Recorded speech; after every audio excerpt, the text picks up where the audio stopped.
मिलता है। यही तो भ्रम है। देखिए, समझने वाली बात, भगवान ने हमको मनुष्य बनाया। मनुष्य बनाने के बाद में भगवान ने हमारे कर्तव्य कर्मों का निरूपण किया, विधान दिया। कर्तव्य कर्म का मतलब क्या होता है? कर्तव्य कर्म का मतलब होता है जिसको करना ही है वो कर्तव्य है आपका, जिसमें कोई ऑप्शन नहीं है, जिसमें कोई विकल्प नहीं, वो कर्तव्य कहलाता है। तो यज्ञ करना आपका कर्तव्य है। एक बात समझ लीजिए ध्यान से, कर्तव्य कर्म करने में कोई पुण्य नहीं मिलता, न करने में पाप जरूर लगता है। कर्तव्य कर्म करने में कोई पुण्य नहीं मिलता, न करने में पाप जरूर लगता है। माता पिता की सेवा करने में पुण्य मिलेगा या नहीं? बोलो हाँ या ना।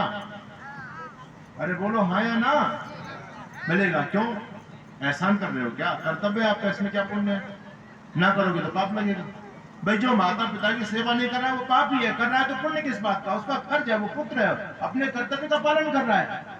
इसी प्रकार से यज्ञ करना हमारा कर्तव्य है, करने में कोई पुण्य नहीं है, ना करने में पाप जरूर लगेगा। और समझ आ रही? अभी नहीं आ रही। और मैं आपको उदाहरण देता हूं। बताओ, आप यहां से संभल जा रहे हैं, आप अपनी कार से जा रहे हैं, सरकार ने रोड पर चलने के आपके कर्तव्य निर्धारित किए है ना, किस हाथ पर चलना है, रेड बत्ती पर रुक जाना, ग्रीन बत्ती पर चलना, इतनी गाड़ी की लिमिट स्पीड होनी चाहिए। आपने सारे कर्तव्यों का पालन किया और यहाँ से दिल्ली आप पहुंच गए ड्राइविंग करते करते, तो क्या दिल्ली पहुंचने के बाद आपके गले में फूलों का हार डलेगा? क्या डलेगा? सम्मान होगा? नहीं होगा। क्यों? भाई आपने कर्तव्य का पालन किया, आपका सम्मान होना चाहिए, लेकिन सम्मान होता है क्या? नहीं होगा। अरे क्यों भाई? ये आपने अपने कर्तव्य का पालन किया, आपने कोई विशेष काम थोड़ी कर दिया। अगर आप अपने कर्तव्य का पालन नहीं करते, कर्तव्य का उल्लंघन करते, तो चालान कट सकता था आपका, पेनल्टी लग जाती, आपको जेल में पुलिस ठोक सकती थी, बहुत सारे आपको दंडित करने के बहुत सारे तरीके सरकार के पास थे। लेकिन आपने कर्तव्य का पालन किया तो आपको कोई भी सम्मान नहीं प्राप्त हो रहा, ना करते तो दंड मिलता। होता है नहीं होता ऐसा? आप लोगों में से कोई बैंक में है कोई कर्मचारी? चलो नहीं है तो बैंक में जाते तो हो। बैंक में एक पोस्ट होती है कैशियर की। कैशियर सुबह से लेकर शाम तक लाखों रुपए बांटता है, लोगों को देता नहीं, लाखों रुपए देता है। उसको तो बड़ा पुण्य मिलता होगा। कितना दान कर रहा है? सुबह से लेकर शाम तक लाखों करोड़ों, किसी को 50,000, किसी को 5 लाख, किसी को 10 लाख, जो मांगता है सबको देता रहता है। उसको पुण्य मिलेगा या नहीं? बोलो आया ना। क्यों? अरे इतना दान कर रहा, आप करके देखो। पुण्य किस बात का? उसका काम है, उसका कर्तव्य है, ना करेगा तो सस्पेंड कर दिया जाएगा। उसी प्रकार से यज्ञ करना आपका कर्तव्य है।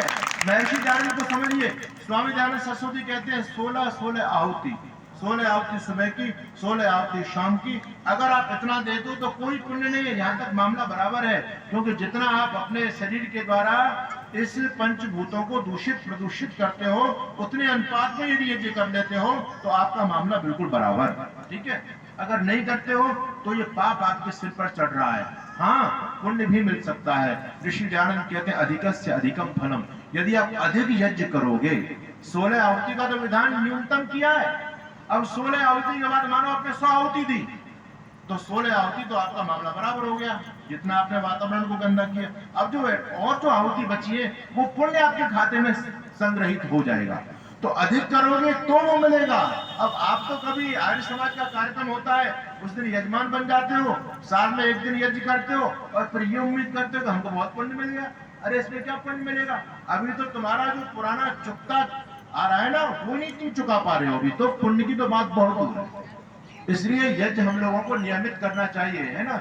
ये बातें केवल सुनने के लिए नहीं है। स्वामी जी ने बोला, पूज्याचार्य श्री ने बोला, मैं बोल रहा हूँ आपके बीच में, हम ऐसे नहीं बोल रहे, हम आपको वास्तविकता को बताना चाहते हैं कि आप किस भ्रम में बैठे हुए हो, कहाँ घूम रहे हो, कहाँ भटक रहे हो, क्या पूजा पाठ आप लोगों ने अपना रखे हैं। ये इन सब आडंबरों को छोड़ो, वैदिक पथ के अनुगामी बनो। तो यज्ञ हम लोगों को करना है। और ध्यान रखिए, अंतिम बात कहकर के वाणी को विराम करूंगा, जो व्यक्ति अपने कर्तव्यों का पालन नहीं करता है, उच्छृंखल होकर के अपने कर्तव्यों को भूल जाता है, परमात्मा अगले जन्म में बलात् उससे उन्हीं कर्तव्यों का पालन कराता है। ये जितने भी कुत्ता गधा घोड़े घूम रहे हैं ना, परमात्मा ने कभी इनको भी मौका दिया था, इंसान बनाया था, और इनको कर्तव्यों का बताया कि भाई अपने कर्तव्य का पालन करना, लेकिन इन लोगों ने अपने कर्तव्यों का पालन नहीं किया, तो परमात्मा ने अब इनको परतंत्र कर दिया और फिर वही काम में लगे हुए हैं, सेवा के काम में लगे हुए हैं। अब आपके सामने है कि आप स्वेच्छा से अपना कर्तव्य पालन करोगे या दंडे से आप पर कराया जाए। अच्छा तो ये कि हम स्वेच्छा से करें, ठीक है ना। तो ये बात आपको समझनी है। हमारे पूरी ऋषि परंपरा इस बात को लिख रही है कि यज्ञ हमको नियमित रूप से करना चाहिए, नियमित रूप से। संभव हो तो दोनों समय करो, नहीं तो एक समय तो करो ही। इसमें नागा बिल्कुल भी मत करो। ये आपकी सच्ची पूंजी है, ये आपकी कमाई है। जितनी आहुति आपने डालनी, महर्षि याज्ञवल कहते हैं जब व्यक्ति संसार को छोड़ करके जाता है ना, तो क्या जाता है उसके साथ में? कुछ लेकर के जाओगे या नहीं? कुछ नहीं लेकर जाओगे, खाली हाथ जाओगे? देखो लेकर के जा सकते हो आप, ऐसी बात नहीं। आप जो लेकर के जाना चाहें लेकर के जा सकते हो, लेकिन तरीका हम आपको बता रहे हैं। अगर लेकर के जाना चाहो तो ले जाओ, कोई दिक्कत वाली बात नहीं। ये ऐसा नहीं जाएगा जैसे आपके कोठी बंगले गाड़ी घोड़े, ये यथावत जाने वाले नहीं है। ये तो सभी अरबपति खरबपति लोग जाते हैं, सब यही धरा रह जाता है। ले जाने का एक तरीका है। एक सेठ जी थे, उन्होंने सोचा कि तूने इतनी मेहनत करके ये ऐसा पैसा कमाया और लोग कहते हैं कुछ भी साथ नहीं जाता, अरे कुछ तो साथ जाना चाहिए, कुछ तो प्रयास करो। तो सेठ जी के दिमाग में एक आइडिया आया कि ऐसा करो भाई, कुछ तो माल साथ में लेके जाऊंगा, ऐसे तो बेकार है, फिर किसके लिए कमाया है, कुछ साथ नहीं जा रहा। तो सेठ जी ने बढ़िया हलवा बनवाया, और पुराने जमाने की बात थी, सोने के सिक्के चलते थे। सेठ जी हलवे के साथ में 30-40 सिक्के घटक गए। सेठ जी ने सोचा जो अपना अंदर चला गया वो खा जाएगा, अब क्या। अब जैसे ही सोना अंदर गया और सेठ जी का पाचन तंत्र ध्वस्त हो गया। अब सेठ जी बीमार, मरना तो था ही, इतना आदमी खा गया, सोना पचेगा तो। और वो मामला गड़बड़, और बच्चे उसको लेकर के भगे और हॉस्पिटल तक नहीं पहुंच पाए। सेठ जी के राम नाम सत्य हो गए। आकर के बच्चों ने दाह संस्कार किया, और दाह संस्कार किया जब सेठ जी को जला दिया, और तीसरे दिन गए तो वो सोने के सिक्के वहीं बड़े मिल गए। सेठ जी उनको भी साथ लेकर के नहीं जा पाए, शमशान तक ही रह गए, कोई लेकर के जा नहीं पाया। लेकिन हमारे विद्वान एक तरीका बता रहे हैं, आप लोग लेकर के जा सकते हैं। और जाएगा कैसे? आप लोगों में से कोई विदेश गए? विदेश बताओ, कोई गया है? कोई नहीं गया। अरे नेपाल चले जाना, नेपाल तो जाने को कोई दिक्कत नहीं, कोई भी जा सकता है, वहां वीजा पासपोर्ट की जरूरत नहीं।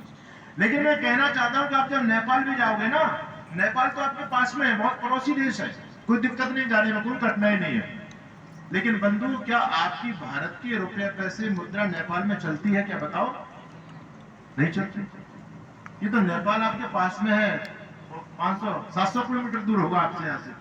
आपका ये धन संपत्ति यहाँ नहीं चल पा रही, परलोक में क्या आप चलेगी?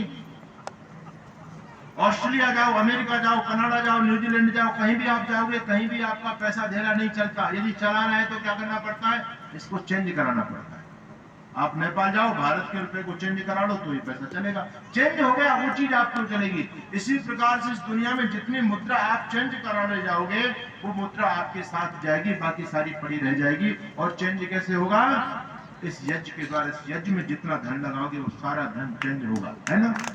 गौशाला में, गुरुकुल में जितना दान दान देकर के जाओगे, सारी मुद्रा आपकी चेंज हो जाएगी, वो आपके साथ जाएगी। महर्षि याज्ञवल्क्य के कहते हैं कि जब व्यक्ति संसार से जाता है तो इसका स्थूल शरीर तो भस्मीभूत हो जाता है, वो तो नष्ट हो जाता है, जला दिया जाता है। लेकिन सूक्ष्म शरीर के साथ में यज्ञ के द्वारा डाली गई एक एक आहुति उसके साथ में जाती है।